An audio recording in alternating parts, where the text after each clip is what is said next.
ہجرت جو ہے وہ محرم کے مہینے میں پیش آئی. ٹھیک ہے. جو نبی صلی اللہ علیہ وسلم نے مکہ سے مدینہ ہجرت کی وہ محرم کے مہینے میں کی. اور لیٹر آن جب اس کو ڈیٹ اس کا انالیسس کیا گیا, اس کو پوری کیٹیگری بنائی گئی جب کیلنڈر کی, تو پتہ چلا کہ محرم کے مہینے میں نبی صلی اللہ علیہ وسلم نے اب خود بھی ہجرت کی, ان کو حکم آیا اللہ کی طرف سے ہجرت کا, اور مومنین نے بھی ہجرت کی. اب ہجرت کیا ہے, دین میں ہجرت کی کیا اہمیت ہے, یہ اب میں آپ کو بتا دیتی کیونکہ آپ لوگوں کو پتہ ہی نہیں ہے, تو تھوڑا بہت آپ کو اس کی ایک فیل دینے کے لیے کہ اللہ تعالیٰ نے کہا کہ جہاں کہیں تمہارے ایمان کو مسئلہ ہو, تمہارے ایمان کا مسئلہ ہو, اس کو بچانے کے لیے, اپنے ایمان کو بچانے کے لیے, اپنے دین کو بچانے کے لیے, اپنی نوکریاں بچانے کے لیے نہیں, پاکستان میں انفلیشن ہے تو اس کو بچانے کے لیے نہیں, اپنے ایمان کو, اپنے دین کو بچانے کے لیے تمہیں جو کچھ بھی چھوڑنا پڑے, تمہیں جو کچھ بھی کرنا پڑے وہ کرو. یہ مینیفیسٹیشن تھی ہجرت کی جو محرم الحرام میں پیش آئی, جو محرم الحرام میں صحابہ نے کی کہ یا اللہ ہم اپنا وطن مکہ, اور یہ وہ لوگ تھے جو لوگ سیرہ پڑھ چکے ہیں, ان میں سے 2-3 لوگ ہیں اس آڈینس میں جو سیرہ کر چکے ہیں, اور وہ اگر یہ نفسیات اور یہ سمجھ چکے ہیں عربوں کی, مکہ والوں کی نفسیات کے, ان کے لیے قبیلے اور لوگوں کی کیا اہمیت تھی. ٹھیک ہے, تو آپ کو اندازہ ہوگا کہ یہ اتنی آسان چیز نہیں تھی. جیسے میں اور آپ ہم ملک چھوڑ کے چلے جاتے ہیں نا, اپنے امی ابو کو شادیوں کے سلسلے میں, ہماری شادیاں ہوتی ہیں, ہم اوورسیز چلے جاتے ہیں, نوکریوں کے لیے اوورسیز چلے جاتے ہیں, وہاں پہ ایسا کوئی کانسیپٹ نہیں تھا. تو وہ ان لوگوں نے اپنا قبیلہ چھوڑا, ان لوگوں نے اپنا ملک چھوڑا, ان لوگوں نے اپنے اپنے بیویوں کو, شوہروں کو, ماں کو, باپ کو, اولاد کو چھوڑا, ان لوگوں نے وہاں پہ اپنے بسے بسائے کاروبار کو چھوڑا. اور آپ کاروبار ایسے امیجن کریں کہ مکہ اس ٹائم پہ وہ ملک تھا جہاں پہ لوگ عمرہ کرنے, حج کرنے آتے تھے. تو جب حج کرنے وہ آتے تھے تو وہاں پہ لوگوں کا بزنس چلتا تھا. ایکسپو ایک ایکسپو کنٹری تھا, ایکسپو سٹی تھا وہاں پہ, تو لوگوں کا کاروبار بہت زیادہ وہاں پہ فلرش کر رہا تھا. وہ سب ان کو چھوڑنا پڑا, کیوں؟ ہجرت کی وجہ سے, یعنی کہ دین کی وجہ سے. تو اب آپ سوچیں کہ ہمارے ہاں جب نیو ایئر آتا ہے, محرم الحرام آتا ہے, تو ہمیں پتہ چلتا ہے کہ یہ کیلنڈر کیوں بنا, محرم الحرام ہی کیوں پہلا مہینہ بنا.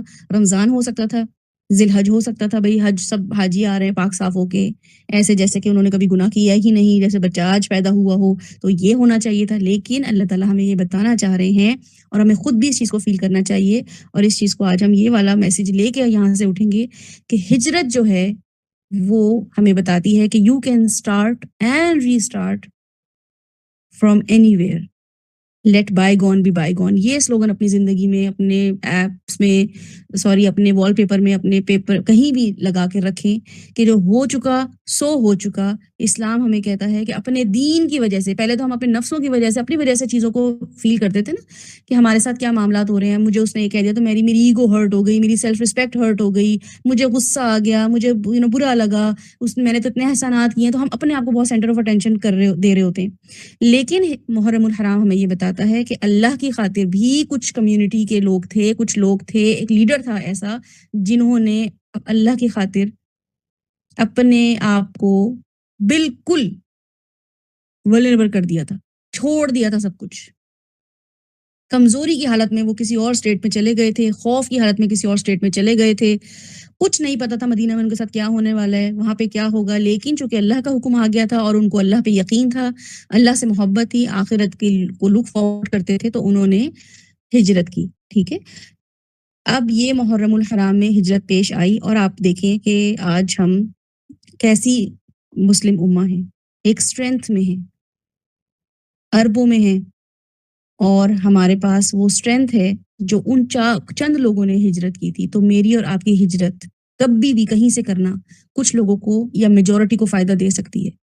یہ سوچنا کہ میرے ایک کرنے سے کیا ہوگا, یا ہمارے بس چند لوگوں کے کرنے سے کیا ہوگا, ہم کیا اکھاڑ لیں گے لوگوں کا, ہم کیا کر لیں گے لوگوں کا.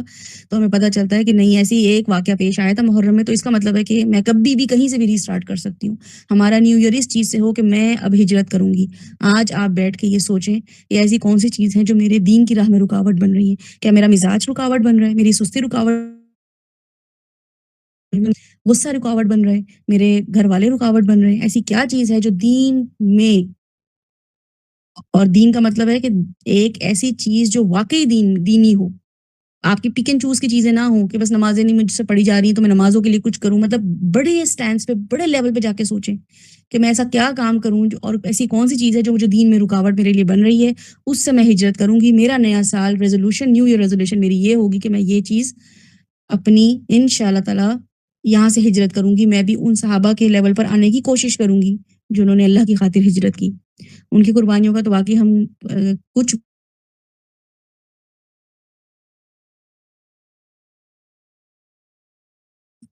کہ مسلمانوں نے انڈیا سے بھی جب مائگریشن کی تو انہوں نے قربانیاں دی، تو پاکستان وجود میں آیا ہے نا، ایک نئی مملکت لی۔ اب کیا ان لوگوں کو پتہ نہیں تھا کہ وہ مارے جائیں گے یا ان کے گھر چھین جائیں گے یا ان کے بزنس چھوڑے جا رہے ہیں، لیکن انہوں نے ایفرٹ کی، ان کی ایفرٹ رائگاں نہیں گئی، ایک ملک بنا اور اس ملک میں لوگوں نے آ کے بسیرا کیا، وہاں پہ رہنا شروع ہوئے، ڈویلنگ بن گئی ان کی۔ اب وہاں پہ پھر بگاڑ آنا شروع ہوا ہے۔ اب اس بگاڑ کے لیے ہمارا اگر ہم کچھ رول پلے کرتے ہیں تو انشاءاللہ تعالیٰ ہم ان لوگوں میں ہوں گے جنہوں نے خیر کا کام کیا ہے، خیر کے معاملات کیے ہیں، لوگوں کے لیے اچھا سوچا ہے۔ مر تو وہ بھی گئے تھے جنہوں نے کچھ نہیں کیا، مر وہ بھی گئے جنہوں نے کچھ کیا تھا۔ تو میں اور آپ، ہم کس کیٹیگری میں فال کریں گے، یہ ہم نے دیکھنا ہے محرم الحرام میں۔ تو ہجرت جو ہے دین کو بہت، یعنی کہ دین میں بہت اہمیت ہے کسی بھی چیز کی، اور ہجرت کی ویلیو اللہ کے نزدیک بھی بہت ہے۔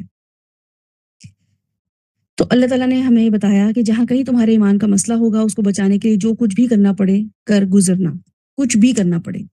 ہم جب اینیورسریز مناتے ہیں، ہم جب برتھ ڈیز مناتے ہیں تو ہم کیا کرتے ہیں، ہم سیلیبریٹ جب کر رہے ہوتے ہیں کسی منتھ کو، کسی ایئر کو، تو ہم دیکھ رہے ہوتے ہیں کہ ایک کسی بچے کی ویلیو زیادہ ہے یا ایک کسی کپل کی ویلیو زیادہ ہے، کیوں؟ کیونکہ ان کی شادی ہوئی تھی، وہ ایز اے کپل یا اس دن بنے تھے، ان کی شادی تھی، ان کا ولیمہ تھا، یا کوئی بچہ اس دن اس کی برتھ ہوئی تھی۔ تو ایک انسان کی اس میں یا ایک کپل کی ویلیو ہوتی ہے۔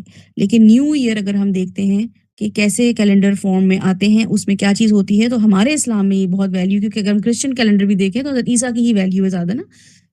اگر دیکھا جائے تو حضرت مریم جو تھی انہوں نے قربانی دی، انہوں نے ان کی بلکہ امی نے منت مانی، تو فائدہ کس کو ہو رہا ہے؟ حضرت عیسیٰ کو ہو رہا ہے۔ لیکن اسلام میں کیا ہے کہ جو میجورٹی ایک سیکریفائس کر رہی ہے اس کو ریممبر کرنا، ان کامیاب لوگوں کو دیکھنا، اور ان کامیاب لوگوں کا جو پرپس تھا یا جو ان کی انٹینشن تھی وہ کیا تھی کہ انجام کو دیکھنا۔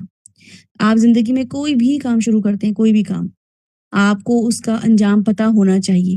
انجام دیکھ کر آغاز کرنے والے لوگ کیا ہوتے ہیں؟ سکسیسفل لوگ ہوتے ہیں۔ 7 کامیاب لوگوں کی جو ہم نے دیکھا تھا کہ پرسنالٹیز تھیں، ان میں اگر غور کریں اور تھوڑا سا اس کو اسٹڈی کریں، آپ کو پتہ چلے گا کہ وہ لوگ ہیں جنہوں نے جو اینڈ دیکھ کے کام آغاز کرتے ہیں۔ اور یہ کام ہم زندگی کے چھوٹے چھوٹے معاملات میں بھی دیکھ رہے ہوتے ہیں کہ اگر ہمیں شادی کرنی ہے تو بس ایسی کر دیتے ہیں شادی نہیں، ہم دیکھ رہے ہوتے ہیں کہ لڑکی کیسی ہے، لڑکا کیسا ہے، فیملی کیسی ہے، کماتے کیسا ہیں، لوگ کیسے ہیں، لینگویج بیریئر کیسا ہے، یا اوورسیز ہیں یا ان کنٹری ہیں، یا ہمیں کوئی سفر کرنا ہوتا ہے تو ہم کیا کرتے ہیں، اپنا ڈیسٹینیشن دیکھتے ہیں کتنا ٹائم لگے گا جانے میں، اگر کہیں ہم کوئی باہر جا رہے ہیں تو ویدر چینج کتنا ہے، سیم ویدر ہے، ڈفرینٹ ویدر ہے، اس کی پریپریشن کرتے ہیں، جانے کے لیے ہم گاڑی کا ارینجمنٹ کرتے ہیں، پھر ہم دیکھتے ہیں ہمارے پاس ٹائم کتنا ہے، جب ہم اپنے سفر شروع کرتے ہیں تو پھر ہم دیکھتے ہیں ہمارے پاس ٹائم کتنا ہے، اس ٹائم کے حساب سے پھر ہم وہ والی سفاری جو ہے یا وہ والا راستہ ہم لیتے ہیں، ہائی وے لیتے ہیں، ٹول فری لیتے ہیں، وتھ ٹول لیتے ہیں، کہ تاکہ ہم اس سفر کو جلد سے جلد کر سکیں اگر ہم لیٹ ہو گئے۔ اتنی پریپریشن ایک انسان کی ہوتی، کیوں؟ کیونکہ اس کو اس اپنی ڈیسٹینیشن پتہ ہوتی ہے۔ اگر آپ کو اپنی ڈیسٹینیشن نہیں پتا، آپ کو نہیں پتا کہ آپ نے محرم کا مہینہ شروع ہو چکا ہے اور آپ نے آخری مہینے میں آپ نے کیا اچیو کرنا ہے، تو آپ کچھ بھی کر لیں گے، الٹپ کچھ بھی کر لیں گے، جو آپ کے راستے میں آئے گا آپ لیتے چلے جائیں گے اور آپ ٹائم ویسٹ کرتے چلے جائیں گے، اور آپ کو کیا فیل ہو رہا ہوگا شیطان کہ ہاں کچھ تو کر رہے ہو نا، کچھ تو کر رہے ہو، اس یہاں سے بھی دیکھ لیا، یہاں سے بھی سیکھ لیا، یہ بھی سورہ ہو گئی، یہ بھی سیکھ لیا، وہ بھی سیکھ لیا۔ لیکن اگر آپ نے کوئی ٹارگٹ بنایا ہے، کوئی ڈیسٹینیشن ہے کہ نہیں مجھے یہ اچیو کرنا ہے، پھر آپ کے لیے وہ الگ ہی راستے اور الگ ہی مصروفیت اور الگ ہی آپ پریپریشن ہوتی ہے۔ ایک مصروف انسان کی اور ایک فارغ انسان کی جو لائف سٹائل ہوتا ہے وہ آپ کو نظر آنا چاہیے۔ آپ کے گھر میں کوئی مہمان، آپ پتہ ہو کہ میرے گھر میں مہمان آنا ہے، آپ کو پتہ ہو کہ مجھے کھانا کیا بنانا ہے، مینیو کیا ہوگا، بٹھانا کہاں ہے، تو آپ اس حساب سے تیاری کرتے ہیں، اور آپ کو پتہ ہو کہ مہمان نے آنا ہے تو آتا رہے، مجھے اب کیا، آئیں گے تو دیکھ لیں گے۔ اس کے لیے آپ جب وہ آئیں گے نا، آپ ان کی کمپنی انجوائے کر پائیں گے، بلکہ اور اسٹریس میں آ جائیں گے، اچھا اب کیا کروں، اب تو میرے پاس یہ بھی نہیں ہے، وہ بھی نہیں ہے، کہاں بٹھاؤں، تیار صفائی بھی نہیں ہوئی ہوئی، اور تو ایک انسان کی پریپریشن پتہ چلتی ہے۔ تو محرم کا مہینہ انشاءاللہ تعالی ہم دیکھیں گے کہ آپ اپنے اپنے ریزولوشنز بنائیں کہ اس مہینے اور اس سال اسلامی مہینے میں اپنی کون کون سی ہجرت کروں، اور میں کون-کون سی چیزیں جو ہیں وہ ٹارگٹ میں رکھوں، پورا کرنے والا تو اللہ ہے۔ اللہ تعالیٰ آسانی کریں گے، اس کے لیے آپ دعائیں کریں اور اس کو اچیو کرنے کی کوشش کریں، ٹھیک ہے؟ تو یہ دیکھنا ضروری ہے، آپ لوگوں نے محرم سے یہ لیسن لینا ہے۔ اس کے علاوہ محرم کے جتنے بھی لیکچرز اور لنک آپ کے پاس آئیں، آپ اس کی حرمت ضرور دیکھیں کہ محرم میں حرمت اور حضرت امام حسین کا جو واقعہ ہوا اس سے لیسن لینے کے لیے کہ ہمارے لیے اس میں کیا کیا لیسنز ہیں۔ یہ ہم بچپن سے سنتے چلے آ رہے ہیں، ہمیں فرق نہیں پڑ رہا۔ فرق کیوں نہیں پڑ رہا؟ کیونکہ ہمیں جو بیس ہماری ہے نا وہ خراب ہوئی ہوئی ہے۔ جب ہمیں قرآن کا نہیں پتہ ہوگا، جب ہمیں معاملات نہیں پتہ ہوں گے تو ہم یہ پورے بڑے واقعات آتے چلے جائیں گے، ہماری اپنی زندگی میں ہوتے چلے جائیں گے۔ اتنا بڑا کووڈ آ کے چلا گیا جو ہم نے اور ہمارے بچوں نے انکاؤنٹر کیا ہے، ہم نے اس سے کچھ نہیں سیکھا، تو ہمارے سامنے یہ چھوٹے بڑے واقعات ایسے لگیں گے، اچھا انہوں نے دین کے لیے قربانی دی، سسٹم کے لیے قربانی دی، ملک کے لیے قربانی دی، تو ہمیں سے کوئی فرق نہیں پڑے گا۔ تو مسئلہ کہاں ہے؟ روٹ کاز کیا ہے کہ ہم دین سے دور ہیں، اور دین کی جو مین سورس ہے، جو ریسورسز ہیں، ان میں سے one of the resources Quran and the second one is حدیث اور سننا، ٹھیک ہے؟ رسول اللہ نے فرمایا میں تم میں 2 چیزیں چھوڑے جا رہا ہوں، قرآن اور حدیث، قرآن اور سنت۔ جب تک پکڑے رہو گے ان دونوں چیزوں کو کامیاب رہو گے۔ تو ہماری ناکامی کی وجہ کیا ہے؟ ہم نے ان دونوں کو چھوڑ دیا ہے۔ اب ہمیں کیسے پتہ چلے گا ہم نے چھوڑ دیا؟ جب ہم پڑھتے ہیں، اچھا یہ تو میں یہ بھی نہیں کرتی، میں تو یہ بھی نہیں کرتی، مجھے تو اس کا بھی نہیں پتہ تھا، وراثت کے یہ قانون ہوتے ہیں، طلاق کے یہ احکامات ہوتے ہیں، رضاعت کے یہ ہوتے ہیں، تو ہمیں پتہ چلتا ہے کہ واقعی مجھے تو پتہ ہی کچھ نہیں تھا۔ امپلیمنٹ کرنا، پریکٹس کرنا تو بہت دور کی بات ہے۔ تو اس کے لیے قرآن کا پڑھنا بہت ضروری ہے۔ اب ہمارے